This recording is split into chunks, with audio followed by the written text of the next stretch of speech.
Okay, good morning.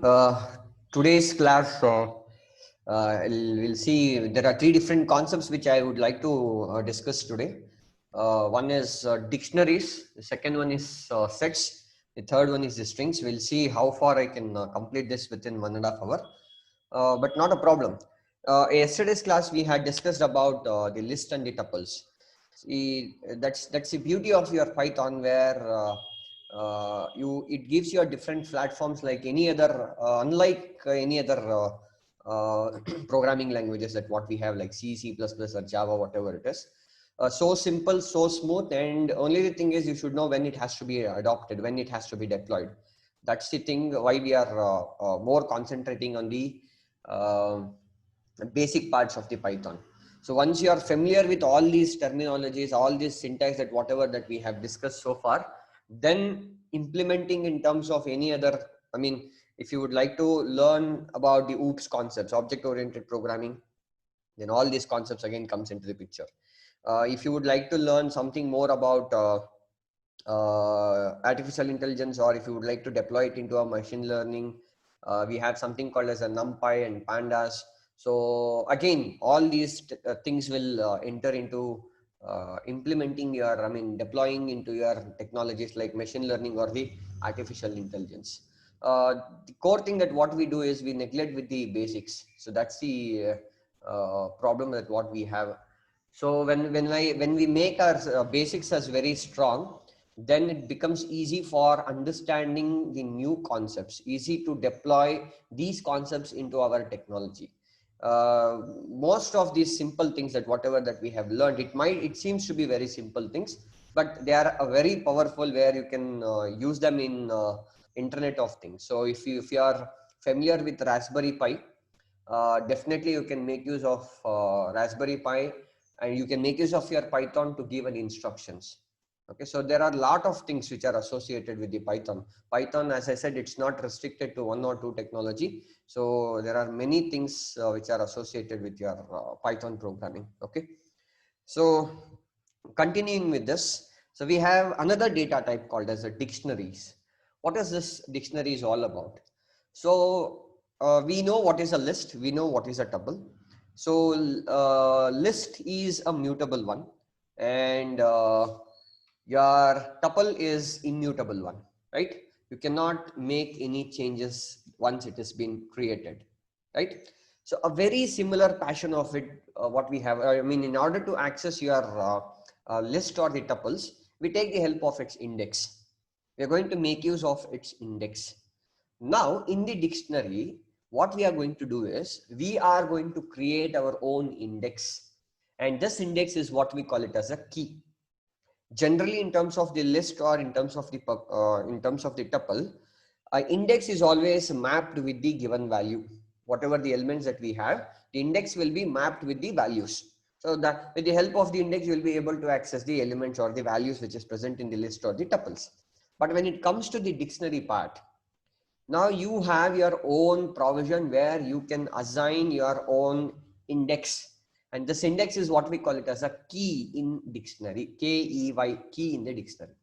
So I can define the dictionary as, so dictionary is a method of pairing a key and a value, or it is a mapping between the key and the value.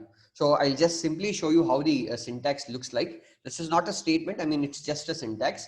So you have key, and your key will be mapped with the value. Value is nothing but your element. Okay, so this is the syntax for your dictionary. So D equals to, so now key, I mean, in terms of list or the tuples, this key is what we call it as a index. We're going to map this key with our value. So whenever I need a value, I am going to access this value with the help of the given key.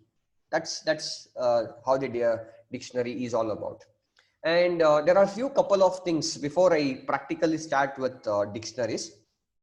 Few couple of things to be discussed. So your where duplicate keys are not allowed in dictionaries, but you can have a duplicate values. In case, as we know that in the list or the tuples, the index should not be duplicated. You can never have a repeated indexes. Likewise, even in the dictionary, only the advantage in the dictionary is where you can create your own key or your own index, but your keys should not be duplicated, but the elements or the values can be duplicated. Okay. And a very beautiful point of your dictionary is heterogeneous elements can be allowed as both the key and the values.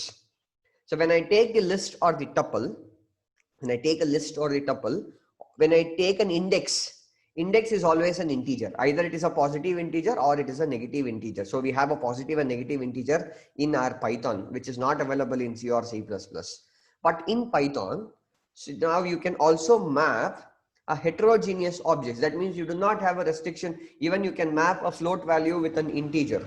So your float value can be a key, or your string can also be an index which can identify your values. And the other important thing is your dictionaries are again mutable. They are not immutable, they are mutable. You can make changes to it. Okay, but you can make the changes to your values, not probably to your keys, right?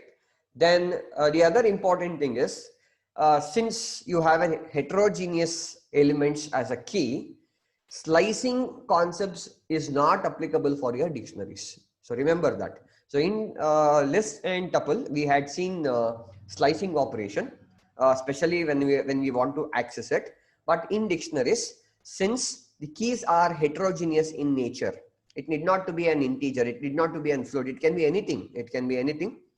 So it's not possible where you can deploy your slicing concept in the dictionaries. Okay, so these are the things that which we have to remember before we implement the dictionary, right? Any doubts? Sir, please continue, sir. No problem, sir. Okay, right. Then how do we create a dictionary? Now this is very simple. Let me first start with creating an empty dictionary. Let D is a variable which I take, and the dictionaries are always represented with a braces, a pair of braces. So this will give you and this is a dictionary which is going to create, right? So an empty dictionary will be created. Let me run and you can see the output here. Just run this.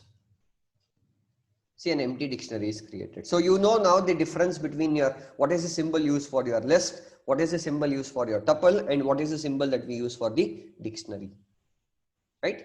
And the other way of how you can create your dictionary is using its constructor. So how do we use that? So D is equals to, we have something called as DICT, pair of parentheses. So DICT is a function, print D. So just run the program, right? Again, an empty dictionary is created. So there are two different ways where you can create a dictionary. So D equals to a pair of braces. Otherwise, you have a constructor called as DICT, an inbuilt function called as a DICT. You can make use of that DICT to create a constructor, right? Then how do we map it?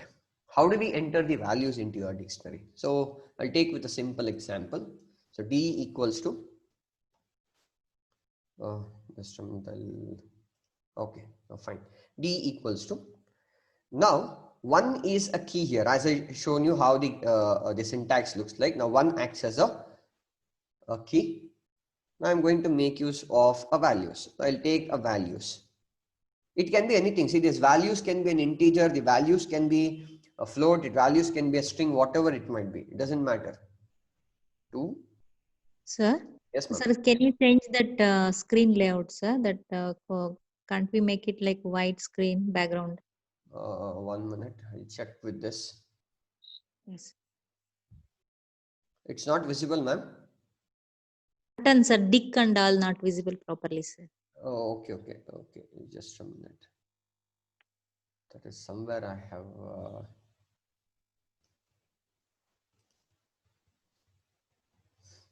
Okay. Okay, sir. Fine. D. Coming to this, then 1 minute. Okay. So now I'm going to add few more things to it. RAM, comma 3, and I'll type it as Rakesh. Close this. Print D. So now we'll let us run this. See, now you can see what happens is, now we are 1 is a key and Raj is a value. 2 is a key and Ram is a value. That means the value is mapped with the given key.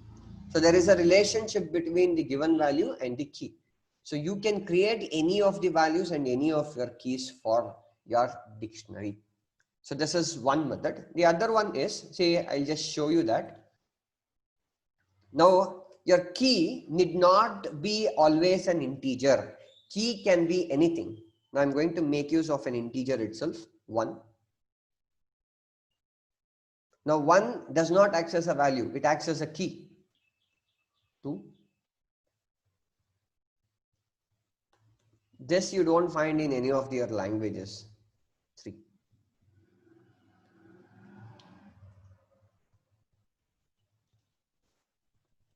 I'll run this. See? Okay.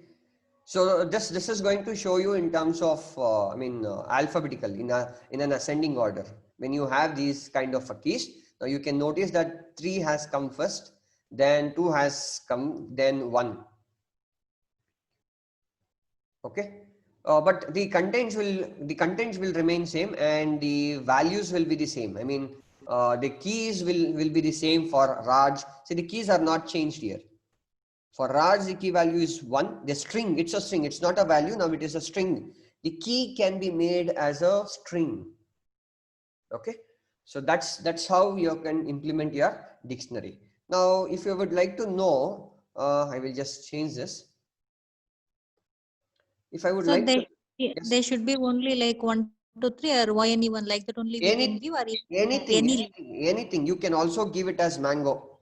Now mango will become the index for Raj. I mean, it will become a key for Raj. It can be anything. Num data type, which is there in C++ or C language. Num data type.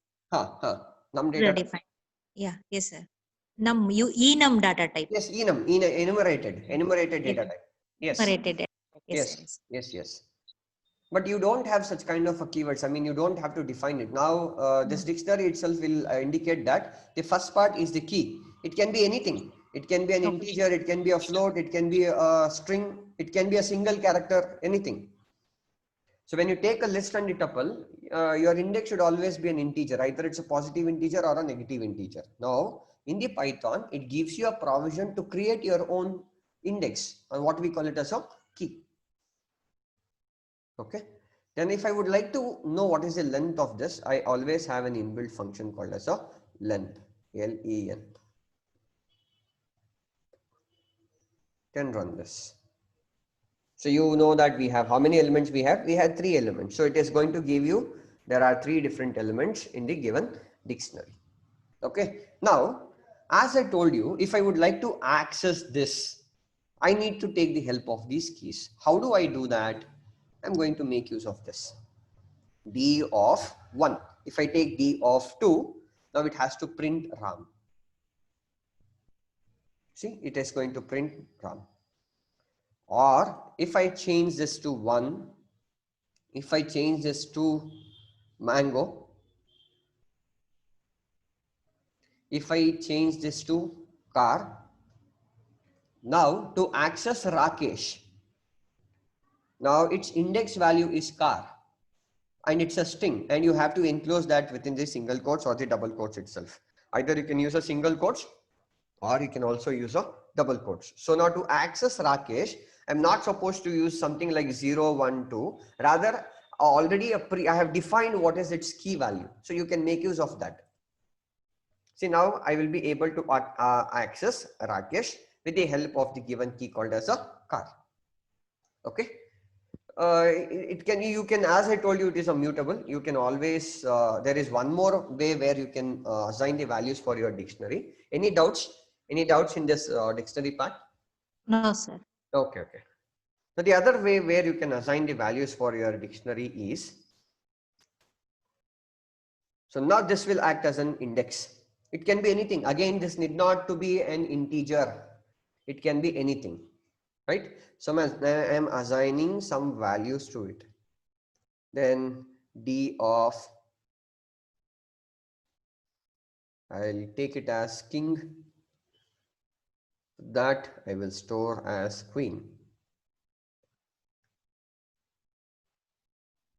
D of, sorry, D of 4 will have a value called as something called as ABC. Now we will print what is this T, and I'll also print, if I would like to know what is its data type, we always have an inbuilt function called as a type.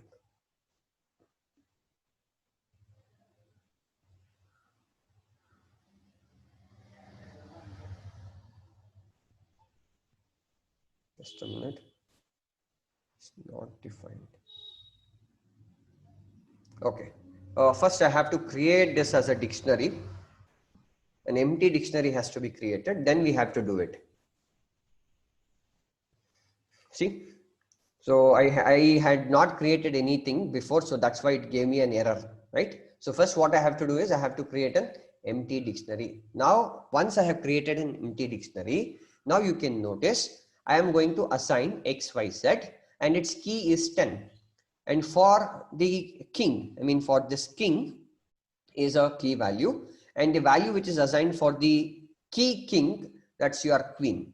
Then for the index 4 or for the key 4, the value that what we are going to add is ABC. And you can notice that DICT is the data type. So now int, float, bool, string, list, tuple and dictionary is also a data type in Python. Okay. So this is another way how you can create your dictionary and add the keys and the values into the dictionaries. Next, so moving forward, I will just take one more example. D equals to 1. So the content is apple. Then 2. We have mango. Then 3.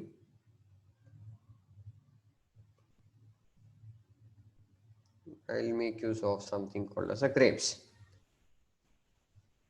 Close it. Right? Now, my purpose is I would like to print a value based on a given index. If index exists in a given dictionary, then I would like to print it. I just repeat it. Now I would like to print a value depending upon the existence of the key in the dictionary. I should first check if I do have a particular what you call it as an index in the dictionary. If it exists, then you have to print it. So for that I can make use of if statement. If 1, I mean the index 1, I'll make use of a membership operator in is present in D, whether an index 1 is present in D. If so, print the element which is present in D of 1. Okay, so what am I trying to say? I'm just checking if an index called as 1 exists in the given dictionary. So that I'm going to make use of a membership operator. In is a membership operator. In and not in is a membership operator, which we have discussed. So if it exists, then it is going to print the value which is present in D of 1. Okay, and say run. Yes, since it exists, then it returns as apple. If it does not exist, it will not be executed and your screen will be an empty, because since we are using an if statement, it always works on the truth or the false value. Okay, so this is another way how you can print the values which is present in your dictionaries. Right now, the other concept is where I would like to print only the values, not the keys. To print only the values. So print D dot values. is an inbuilt function what we have. Values, it's not value, it's values. Then run.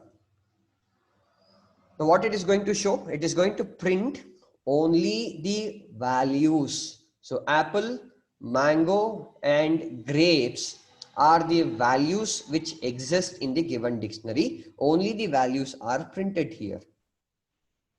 Okay. So it is just giving you as DICT values, right? Then if I would like to get only the keys, what should I do for that? So to get only the keys, the first and the foremost thing that what we have to do is we have to make use of keys as a inbuilt function. Keys. To print only the values, you are supposed to make use of a member function called, a function called as a values. To print only the keys, you have to make use of keys. Now it is going to give you. So these are the different keys which are available. Okay. Any doubts? Any doubts? No, sir. No, sir. Okay. No, sir. Fine, ma'am. Thank you.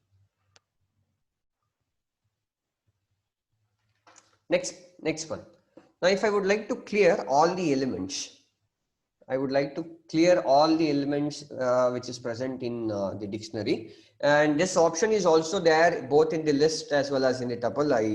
Yesterday I just forgot to say that. So what is the thing that what we are doing, trying to do is we have to clear the contents. So how do we clear? We have something called as d.clear. Clear is an inbuilt function. This clear inbuilt function works even for the list and the tuple to make your list or the tuple or the dictionary as empty. Okay, and run this and then print. I'll print D. Now it becomes empty.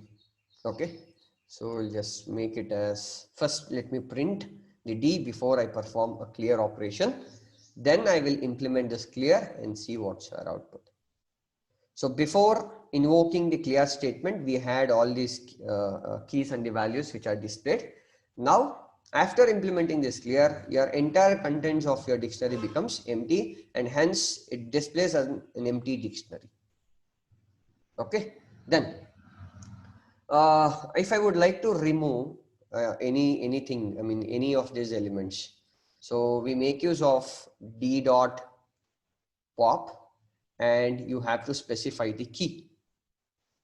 I will specify the key as 2 and then print D. Right, I'll just click run. So now what we have did, we have to delete the one of the element in the dictionary. To delete one of the element in the dictionary, we have to make use of its index. So I made use of an index called as TWO2. Then with the help of this, I have removed the particular element along with its key. It removes both key as well as the, because you will not have any mapping. Since you do not have any mapping, so the key along with its value will also be removed. So for that, we are going to make use of pop. So it is going to remove the entry which is associated with a specific key. That's very important. So the next part is how do we update it? How are we going to update your see for the existing one itself? I would like to update. Let me take one more dictionary here, and I will call that. I'll make it as E equals to 8. Sorry, 8, and put a colon, and impavid is 1, which I'm going to make use. The other one is, the other key which I'm going to create is 10. Then I'm going to make use of Python. So close this. Right now we have two different dictionaries. One is the D, the other one is E. How would I update it? I would like to update D.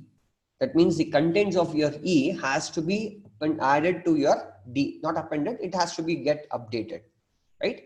So to update the contents of your E to D, so we have something called as D dot, because we have to update it for D, perform the operation on D and specify update And what is the content that you would like to update? I would like to update the contents of the dictionary called as E. Now you can print the D. Run this. Now you can see it's not going to perform an append operation. It is going to arrange the elements in somewhere like in terms of, what is that? An ascending order, somewhere like an ascending order, depending upon the type and the value. It's just it just creates a dictionary. Okay, so now values are being appended from E to D, not appended, updated, got updated. Your dictionary D got updated with the help of your new dictionary called as a E. Okay, one thing that what you have to remember is, it's a very important thing.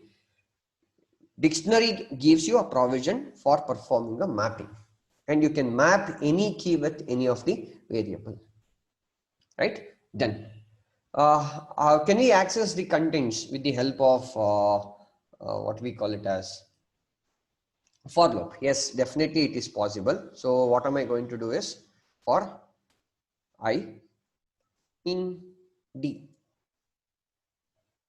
as we did with list and the tuples, the same thing that what we are going to do it here.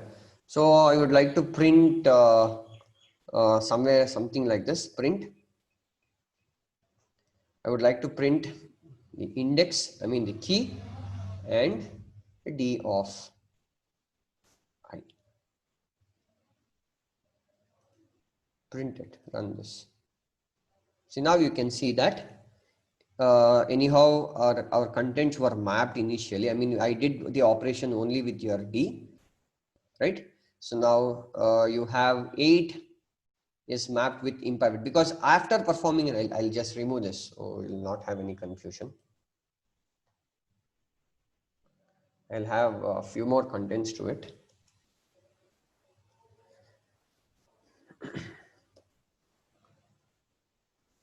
Five plus.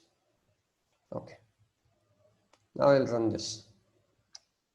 So now you can notice it prints the key value, and then it prints the value which is associated with the given key.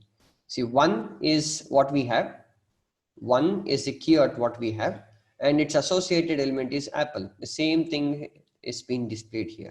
2 followed by mango, and 4 followed by car, 5 followed by bus, and then the 3 followed by the grapes. So this is how you can print the elements which is present in the dictionary using your for loop. I'll take a simple example. This is a simple program where you are going to enter the name and the percentage of marks in a dictionary for n number of students. I would like to add it for n number of students. So first and the foremost thing that what I have to do is, I will create a dictionary, and I'll call the dictionary name as record, REC. Create an empty dictionary. Okay. Then I would like to know the n value, because I'm going to add n number of students, right? So n equals to, I need an integer. It has to be converted into an integer. Int input. Use your input statement to read the value of your n, and then enter the value of n. Just give a new line character. Then let me initialize I equals to 1, since I'm going to make use of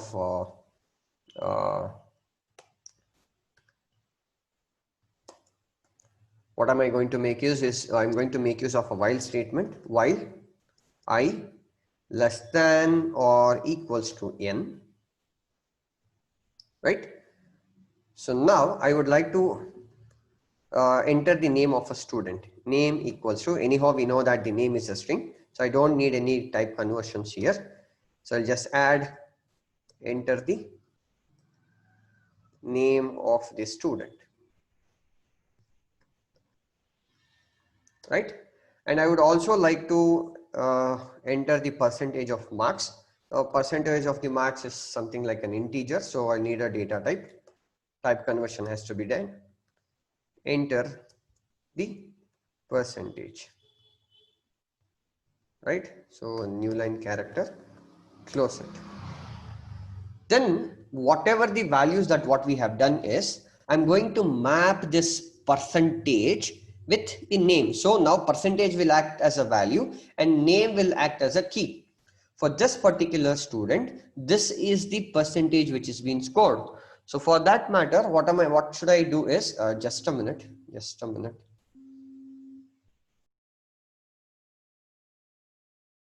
Sorry. Now what am I going to do is, I would like to map it, because the dictionary always should have this mapping process, right? So I'm going to map the value with my key called as, so the value what I'm going to take is, I'm going to take percentage as a value here and name as a key here. So if I would like to know what is the percentage of a student, then I can make use of the name as an index or as a key to know what is the percentage of the marks. Okay, so what I do, I'm going to make use of REC and map your name with your percentage, that whatever that you have read. Then I'll increment the value of your I is equals to I plus 1.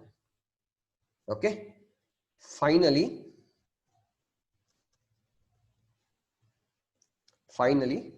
print the record.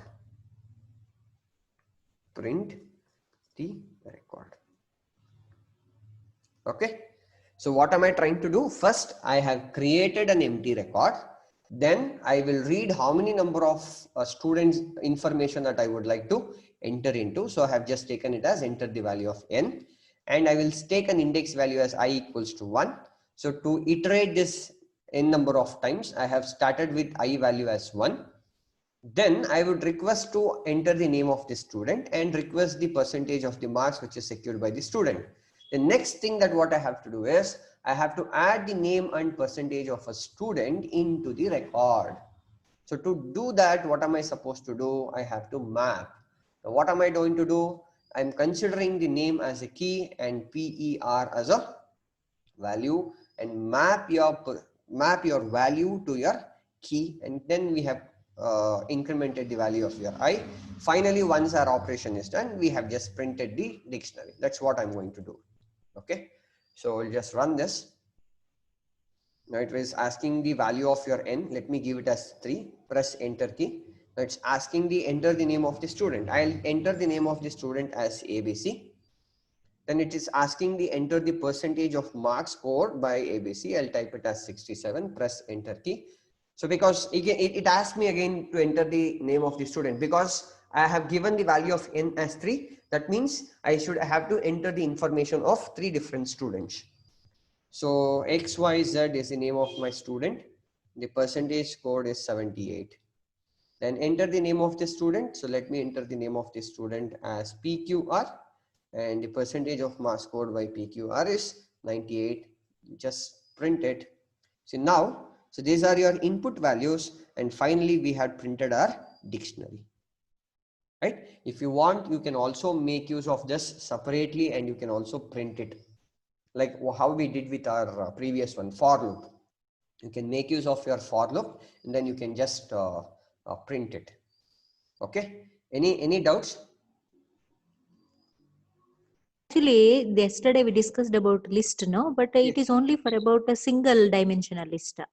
Okay. So if you want to perform tables and all, is it possible? Yes, with, yes.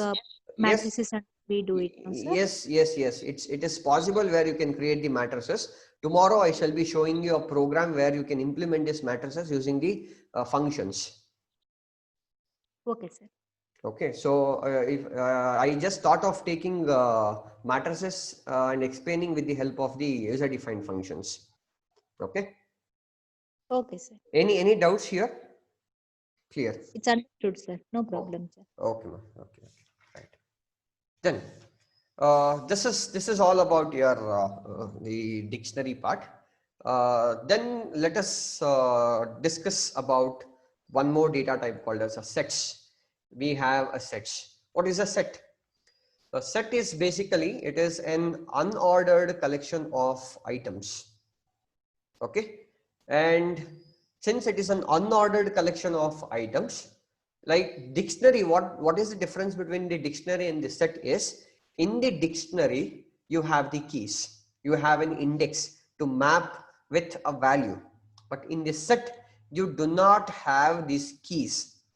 You don't have a concept of these keys, right? That means there is no concept of indexing at all. That is why we call this set is an unordered collection of items.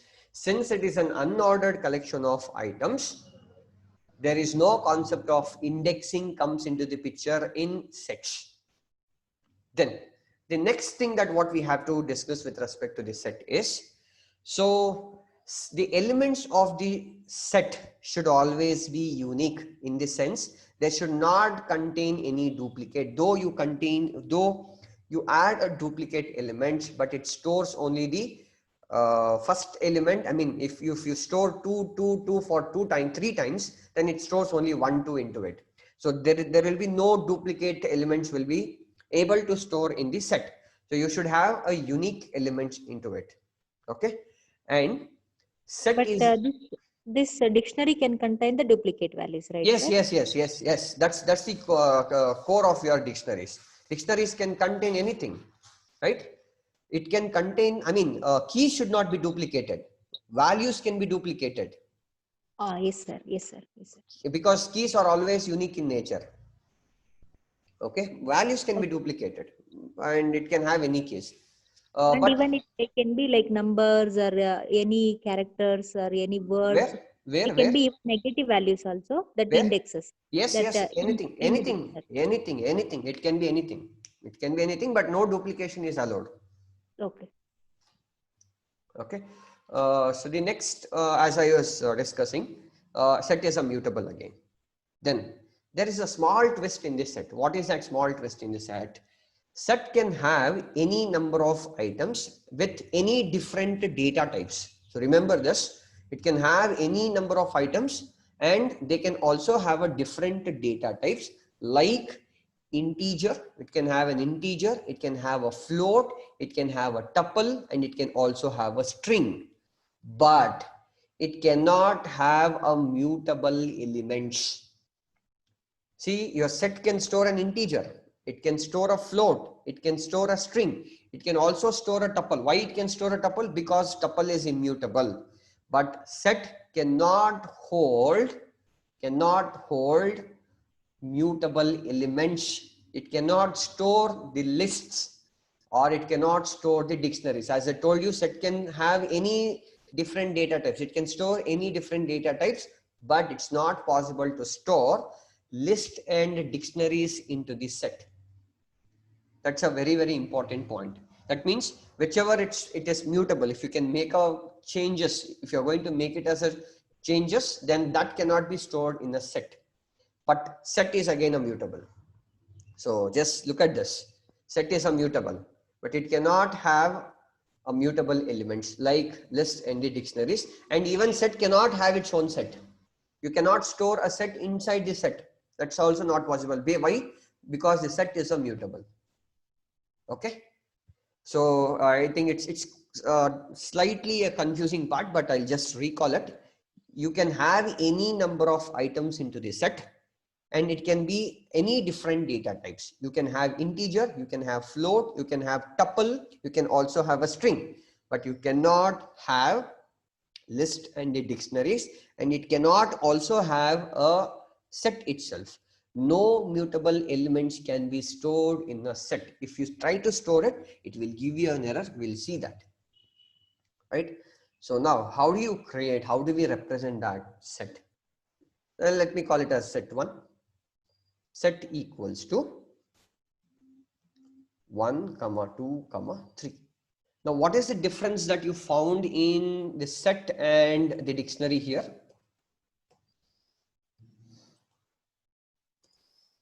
What is the difference? Difference, sir, at this stage. Pardon? No difference at all, sir. No. You definitely have a difference. You definitely have a difference in the set and the dictionary. In the dictionary, we use a key for mapping. Yeah. But list and the sets are coming same. Yes, yes, yes. But their parent, but the way that how you implement is totally different. I'll show you. So this is your list. Yeah, This yeah. is tuple, and this is set. Okay. Okay, but their implementations are different. They do have a total different implementations, right? Run this. So now you can see something called as 1, 2, 3, which is a set, and its data type is again a set. Okay, now I will just quickly show you something here. Now you have to tell me what is the difference.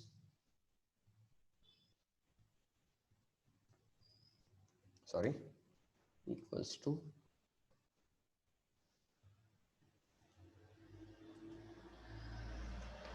print. What am I trying to do here? What does this represent? Empty set will be printed. Pardon? Empty set will be printed. Now it is going to say the data type. Okay, what will be the data type? Sets only, I think.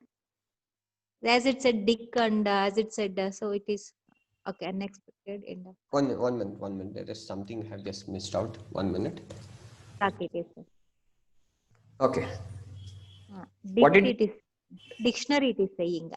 Right now there is a small tricky in creating an empty set. So when you can create an empty list, when you create an empty tuple, when you can create an empty dictionaries in the Python, now how can we create an empty set? See, this is what we created for a dictionary, an empty dictionary. But how do we create an empty set? That's a tricky part of your the set what we have in the Python.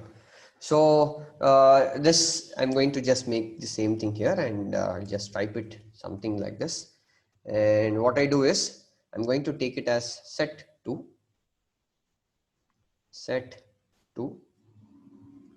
and I have something called as set. It's an inbuilt function. Now this is an inbuilt function which will help you to create. With this, I cannot create an empty set. It's not possible to create an empty set only with the help of pair of braces. So to create an empty set, we have an inbuilt function called as set. Now you can just print type set. Now you will notice the difference. See here, this was a dictionary, and now since I would like to create an empty dictionary, I would like to create an empty set. So this is what we are going to do. Okay, so to create an empty set, this is an important thing that what we have to remember, right? Any doubts? No, sir, no, sir. Okay. Right. Then the next thing that what, as I told you that I'll take this set1 equals to, we had 1, 2, 3. Then we know that to print set1. Okay. The next part is, so this is a homogeneous elements, right? Can we have a mixed data types? Yes, it's possible to have a mixed data type. Let me show you the mixed data type. Set2 equals to, what am I going to do? I will have a 1.3. Then I'm going to have hello. Then I'm also going to have 1, 2, 3 and close it. Right. Print set2. Okay. So now it's a mixed data type that what you have. I'll just run this. What is the syntax error that I made? Sorry. I'll run this. See, now this is an elements of the set which contains a homogeneous. Now this is a set which contains the different types of data types. Okay. Now I'll make a small change this, and you should tell me why it is so.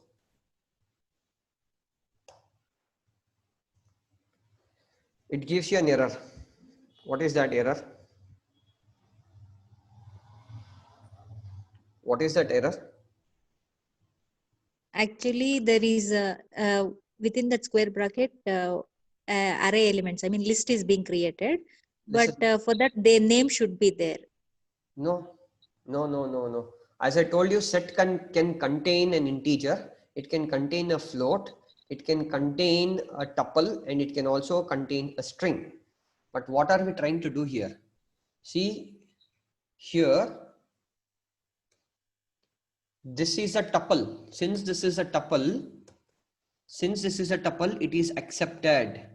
Yes, sir. It is accepted. Why tuple is accepted? Because tuple is an immutable. Your set accepts immutable elements.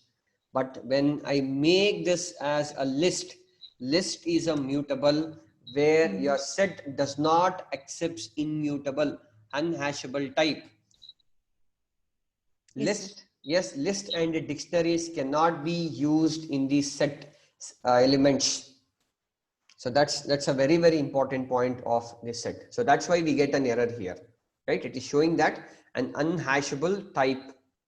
So list cannot be added into the set. Okay, done. But you have a provision. You can make a set from a list.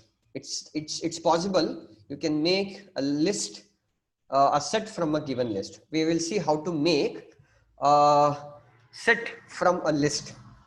So first let me create it. I mean, I'll take it as set1 equals to, using an inbuilt function called as a set, I'm going to write a list. So lists are always written with the help of a square brackets, 1, 2, 3, 4. Now this is your list.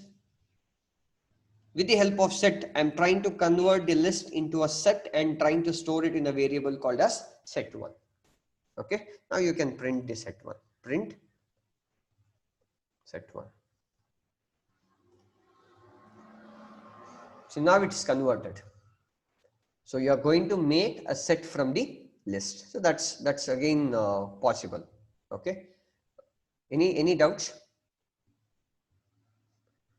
No, sir. Okay, fine. Then how do we add an elements into a set? Because it's a mutable, right? Since set is a mutable, you can add the elements into the set. So let me take an element that is set equals to 1, 3. Then I'll just print it. We'll have that also, set1. Then to add the elements into your set, what am I going to do is I'll use set. I would like to add the elements into the set called as set1 dot add an element called as 2. So there is no concept of indexing here in sets. So it automatically stores the element into your set1. This is how it stores. I will show you how it's going to store. Just run that. Sorry, I didn't print it. I'll just print it. Print set1 after adding the elements. Now initially we have taken the set as 1, 3, and with the help of an inbuilt function called as an add, I'm going to add an element into your set called as 2, and automatically it takes 1, 2, 3. Okay, right? Yes, sir. Nice. Okay. Then one doubt I have. Does the append function work here? hello. Yeah, does the append function work here? Append, no sir, no. Since it doesn't have an option called something called as an indexing is not available here, right? It automatically assigns the element in an ascending order. Hello. Okay, sir. The descending order, it is not possible. Only it arranges in terms of assignment. See, set is something where it has a group of elements. It just arranges in terms of when you want to read it, you can read it in any manner that you would like to, but there is no concept of slicing in the set. There is no concept of indexing in the set. Okay, sir. So can it contain even characters and everything also, Anything, right? anything, Put it. anything except Include it. except Yes. list and dictionaries. Okay, sir. Okay. Then I will take Pop, sir, here a pop what? operation. Pop operation is going to work. Yes, yes. You do not have a pop operation. We have a pop operation. We call it as a something else. I'll show you what it is. Pop is also possible here. Okay. And remove is also going to work with this. Yes, As yes. along with We have three different types of operations, which I'm going to discuss it now. After how you update it. Now I have shown you how to add it. Now I would like to perform an update operation. How would I perform an update operation? Let me show you. Okay. So I would like to perform an update operation on a given set. Let me take that operation. That's something like set1 equals to, oh sorry, I have an elements like 8 comma 7 comma 9. Okay, now when you are performing an update operation, there is a possibility where you can update the contents of your list and the contents of your dictionaries. The contents, I'm just repeating it. So it's not possible to add the list and the dictionaries directly into your set, but there is a possibility where you can always add the content of your list and the content of your dictionary into your set. That's possible. How? We will see that. 4 comma 5. So this is your list, and then it's set itself. Even the set itself cannot be stored in a set because it's a mutable, right? Print set1.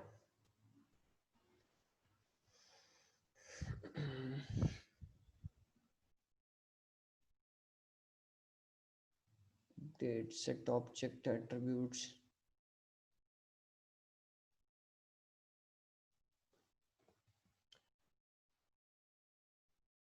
Sorry. This is not possible. I'll just come back. only list also contains 4 comma 5 is a list and this one is a set. Both things cannot be updated together. Yes. It cannot be. I'll come back to this. I will explain you more about this in terms of an update. Okay. I'll give you a clarity about this, but before that, let me show you how you can update it.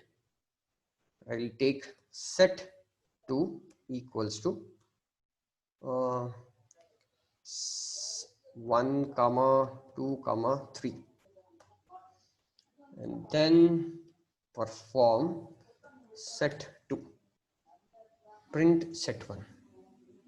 Now the contents of your set1 is totally updated with set1 and set2. You can notice that it's again arranged in an ascending order directly. Okay. So I will just come back to this. You have a provision. I have just missed out with some key term here. I'll update about this. I mean, how you can update your list and the dictionaries into your set. That's possible. But adding directly the list and the dictionary is not possible. So this is how you can update your contents. Okay. Then if I would like to remove it, we have three different options for it. To remove an element from a dictionary, we have three different options for it. So let me take set1 equals to, I will have 1 comma 3 comma 4 comma 5 comma 5 comma 6 in the dictionary. The first and the foremost thing is discard. Set1 dot discard is an inbuilt function that what we have, discard 4. I'll print it. Print set1. Set1. Okay. Now this is going to remove the element from the dictionary. See, 1, 3, 5, 6 exist. Rest of the things is removed. Okay. You also have something called as remove. Okay. Even this does the same operation. See, it removes the 4. Then why do we need these two different? What is the difference between this discard and the remove? I'll let you know now. Say for example, I'm going to first make use of a discard. and I'll try to discard an element which does not exist in the set. Now what it does, it just displays the set automatically without giving any message. Discard will retain the set as it is without making anything. It just displays the same thing. Okay. So because 7 does not exist and it retains the same set as it is. But when I make use of a remove, it is going to give me an error message. See, you get an error message that the error 7 does not exist. It's not possible where you cannot remove 7 because the 7 does not exist in the given set. So that's the difference between your what you call it as a discard and remove. When you use your discard and remove does the same operation whenever you specify a proper element which exists in the set. If it does not exist in the set, remove will give you an error, and discard will just retain its set and displays a set as it is. That's what it's going to do. Okay. Then we something have a pop operation. Pop. Say 3. Right. You cannot give an argument for your pop. When you are performing a pop operation, it's not possible where you can give a parameter will not be present for the pop operation. Just remove this and then run this. What happens? Again, I'll run this. What happened? An element is removed, right? How does it remove? Pop doesn't mean that it's going to remove the last element. So in sets, it automatically removes an element. Any element can be removed. It is an arbitrary, and any element can be removed at any instance. Totally, it is an arbitrary. But you should not provide any element to it. There is no parameter exists for your pop. Any element will be removed automatically, right? So we have 3 different functions: discard, remove, and pop. Discard will remove the element of the provided element. Remove will also delete the element from the set. But the difference is discard will not give you an error message, but remove will give you an error message. When I perform a pop operation, pop do not have any parameters. Any parameter should not be given, but it deletes in an arbitrary manner. Any element can be removed. We have no idea which element will be removed. Sir, is it not possible to know which element it will remove? No. See, but now it is deleted the first element. Yes. It has deleted the first element. Okay. Then if we want to exactly delete 5 or something, is it possible like that? That you have to make use of your remove or discard. Remove or discard. If you have remove, I'll just remove this. Remove will give you an error message. It's not index, it's a value. Pardon? It is not an index, it is a value. Value, exact direct value is given. Yes. Because set do not have a concept of indexing at all. Indexing. Yes, sir. Since it does not have a concept of indexing, you have to specify the element itself. Okay. Then if I would like to clear the entire set, clear, we have a function called as clear. All the elements will be removed. Okay. When I say a set, definitely you will have a set of operations which you can perform on the set. So which are those operations? The basic mathematical operations which can be performed on the set. Union, intersection, everything can be done with this. Yes. Union, intersection, then what do you say? Difference operation. A minus B. Yes. So these basic operations. Yes, all these operations can be performed on the set. You can perform an union operation, you can perform an intersection operation, you can find the difference, you can also find the symmetric difference. So we will see that. So how you perform that, I'll take the same example here. I will take 2, 3, 4, 5. And before that, I would like to show you that what happens if it does have a duplicate elements. Print. Before I perform the set operation, I would like to show you that. Yes, see that. I have 2 and 3 which is repeated. See what it does. As I told you, it should have only the unique elements. So in the variable set1, it do not stores the duplicated elements. So 2, 3 will not be stored. Only the unique element 1, 2, 3, 4, 5, 6 will be stored, and the rest of them, since 2 and 3 is being duplicated, it will not be stored in the variable called as a set1. Set1 do not have this 2, 3. There is no place for the duplicate elements. Okay, so then I'll take set1 and set2, or I'll take it as A and B. It will be easy for me to type set A and set B. B equals to 4, 5, 6, 7, 8 and 9. Right. Now, how do we perform an union operation between A and B? A vertical bar B is your union operation. A vertical bar B is an union operator which is available in Python. Now see, it takes only the unique elements which is present both in A and B. So you have A to 1, 2, 3, 4, 5, 6. 4, 5, 6 is present even in A. So 4, 5, 6 does not becomes a unique element. So it takes the rest of the elements, that is C, 7, 8 and 9, which is present in B, right? So you can see the union operation which is performed on this set. Then you have a provision where you can also perform an intersection, an union operation. I will show you if it works here. I'm not sure about it, but it definitely works on our Python shell. I'll just try with this.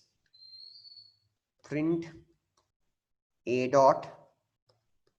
You have an inbuilt function called as union. Perform an union operation with B. Yes, it works. It works.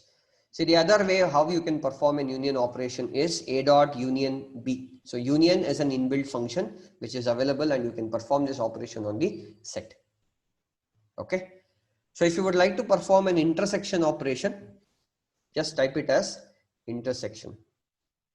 Okay.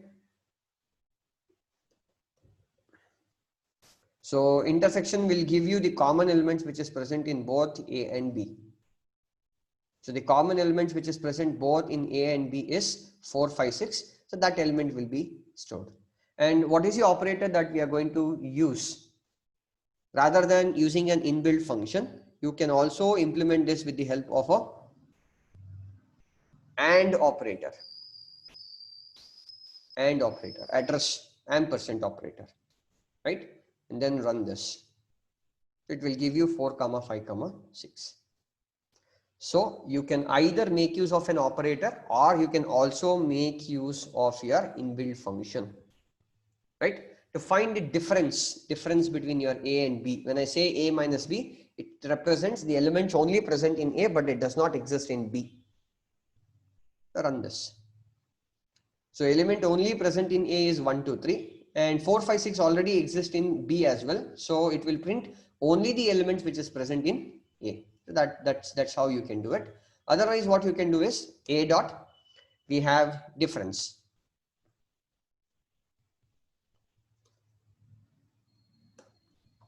A dot difference. Or you can also change this to B dot difference. B dot difference A, which means element only exists in B but not in A. Okay. Then you can also perform a symmetrical difference.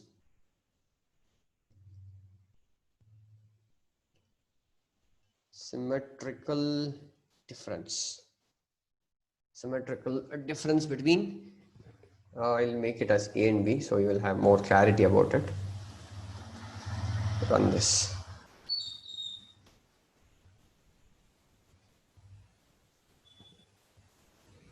Symmetric, not symmetric. So sorry, it's just symmetric. So it just gives you the elements which are not common in A and B. So 4, 5, 6 in A, and in B 4, 5, 6 is common. So it is not going to print the common elements which is present in A and B, and prints all the elements which is present in A and B. So except 456, because 456 exists both in A as well as in B. So it is going to print the answer as 1, 2, 3, but not print 456 because 456 exists both in A as well as in B, and prints the remaining element, that is 7, 8, 9. Okay. The operator that which is used for symmetric difference, A cap B. This is the operator which is used for symmetric difference. So just run this. It's the same thing. You get the same thing here. Okay. And you can also copy the content from one set to another set.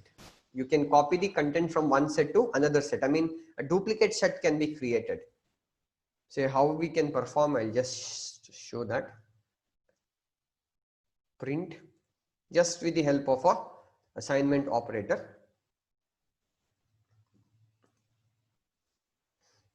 See, the contents of A is directly copied into B. So this is one method, directly using your assignment operator. The other operator, the other way how you can do it is B equals to A dot. We have an inbuilt function called as a copy. No arguments. You should not have any arguments for the copy operator, right? And say run. 1, 2, 3, 4, 5, 6. Okay. Any doubts? No, sir. Okay. So there is one more data type which has been left, that is, we have not so far discussed anything about the strings, right? Why I didn't discuss anything about the strings is because it's a sequence of characters where a lot of operations comes into the picture when it's a string. And remember, string is immutable. Tuple is immutable. String is also an immutable. Right. So we will discuss the last data type. We'll see if I don't. And it is not possible to access the index also using string. No, you can. Immutable doesn't mean that you cannot access. Immutable says that you cannot make changes. Once you have added, you cannot make any changes. Okay. How does it recognize us as it in case of any null will be added at time? Slicing operation can be done. Okay. Slicing, I will explain you how the slicing operation can be done. See, slicing operation is not possible on the set, but it's possible in, see, mutable in the sense, once the element is stored in any of the data type, you can make changes. But when you are fixed, this is what my element has to be stored in a data type, then you cannot make, you cannot make any changes. If you cannot make any changes, then we call it as immutable. So your what you call it as your tuple is immutable. Tuple is a immutable. List is mutable. Dictionary is a mutable. Right. So I have shown you, we have discussed this, we have seen this. There are two different ways where a string can be created with the help of a single quotes, Python. This is, or the string can also be created with the help of double quotes, Python. Okay. Then even S3 equals to, if I would like to take one single character, it does not recognize this as a single character. It also recognizes this as a string. Even if you store one single character, it is always represented or recognized as a string itself. Okay. Now, how do we print a specific character? How do we access it? So with the help of your indexes. So S1 of 3. So you have both forward, positive indexes are also available, and the negative indexes is also available in your Python, right? So you just run this. So prints H, because P has an index value 0, Y has index value 1, T has index value 2, and we are supposed to print the index element which is present in index value 3. So H is an index, H is a character which is present in an index value S1 of 3. Okay. Then I'll take one more example here. I'll say this is a string. This is what we have. Now I'm going to perform a slicing operation. So what does this slicing operation mean? 5, 15, and run this.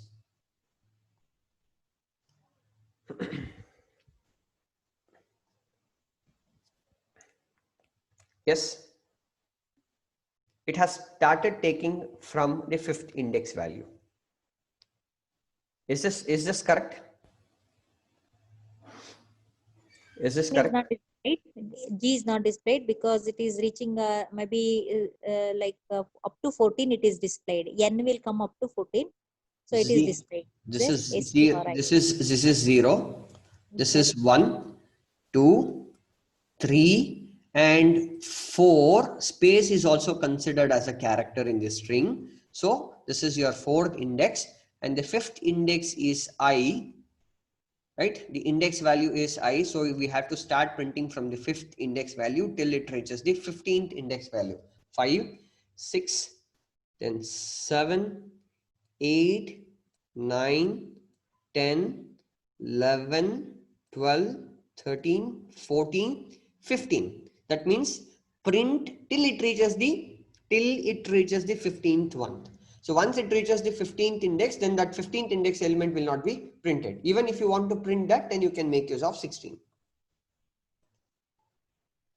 Now you can see is a string. Even a space is also considered as a character. It also counts a space for a index value. Okay, then this you are all familiar with these operations which we have discussed. Okay, S1 of 3. So start from the 1st index and print till it reaches the 3rd index value. Same thing, THI. Okay, then start from the 3rd index value and print all the rest of the elements. Okay, and you can also read an element in a reverse direction. So -1, -2, and this is your -3. So I is printed. I is printed. Sorry, the spelling is not right. String. Okay. Right, and you can also read it in this way: -4 is to 1. Just run this. So in a reverse order, so you have to start printing from the 4th index value till it reaches the -1, from the -4th index value till it reaches the -1 index value. So this is -1, -2, -3, -4. So it has to start from -4, then print -3, then prints the element which is present in -2. Once it reaches -1, that will not be printed. So our output is RIN. Now, if I would like to know what is the length of this string, you have len of S1. So it prints 16 characters, the total number of characters which is present in this string, along with the space. Space is also considered as a character here. Okay. So now if I would like to print in terms of a single character, I mean, I can make use of my for loop. For I in, I can use a function called as a range. Use your length function, length of S1, put a colon. Think right, we'll see that later. Then print what is that, what we are supposed to print? Print S1 of I. You have to make use of your index value to print it. I think how many? Range length.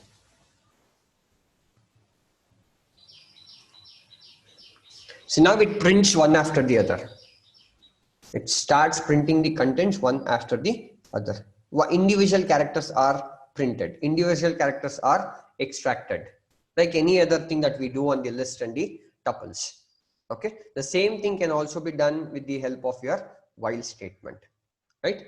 So I will quickly show you some of the operations that you can perform on the strings. So I have fruit. Fruit is a string that which I have, and I'll call it as apple. Okay, so I can perform an operation. All your relational operations can be performed. When I perform a plus operator, you know that it performs a concatenation operation between two different strings, right? Print equals to equality, whether it is equal to apple or not. So when I run this, it gives you an output as true. Yes, because the content which is present in fruit and what we are comparing with the string is one and the same. Since it is one and the same, then it will give you the answer as true. So you can perform all the relational operators. Then it will give you false. I'm asking whether fruit is not equals to an apple. The content of your fruit is apple, and I'm asking whether fruit is not equals to, the apple is not equals to apple. So condition is false, right? And you can also use your greater than symbol. You can also use your greater than or equals to symbol. You can also use less than or equals to symbol. Okay. All Sir, the it compares using ASCII values, right? So yes, ASCII yes. values comparison. Okay. Yes, ASCII value comparison itself.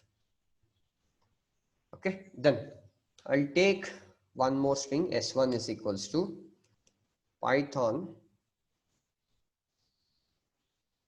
is awesome. This is my string. Now I would like to perform S1 dot upper. Convert all the characters into an uppercase. All the characters are converted into an uppercase here. Okay. So in case if you have an uppercase and you have to convert it into a lowercase, we have an inbuilt function called as a lower. All the characters in the string will be converted into a lowercase, which we have seen in C or C++, but this is another way where you can implement it. And if I would like to check, I'll take this. Let Python dot is, if a string is upper, if all the contents of the string is upper, I have to make use of a print, sorry, print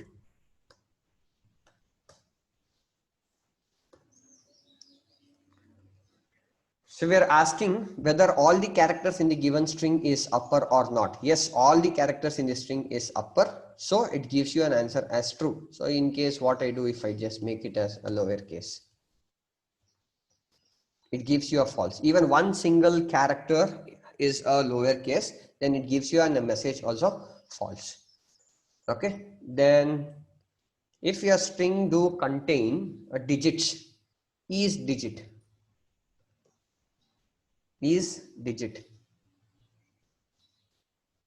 yes, since all the characters which is present in the given string is a digit, then it gives you an answer as true. Okay, I'll give a new line character here. Is a space, is space. Again, yes, new line character is a special character what we have. So it will help you to create a new line. So hence it's a special character. Since it's a special character, we are just asking whether it is a space or not. New line is an escape character, not a special character. It's an escape character. Definitely it will give you an answer as true, right? We have a couple of things to be discussed with the strings, a couple of operations to be discussed with the help of the strings, because if I start now, it needs, again, it just drags out. So tomorrow I'll continue with this, and I will be taking user defined functions. And by tomorrow evening, you will be getting your certificates. Okay. So any doubts? No, sir. Sir, if it is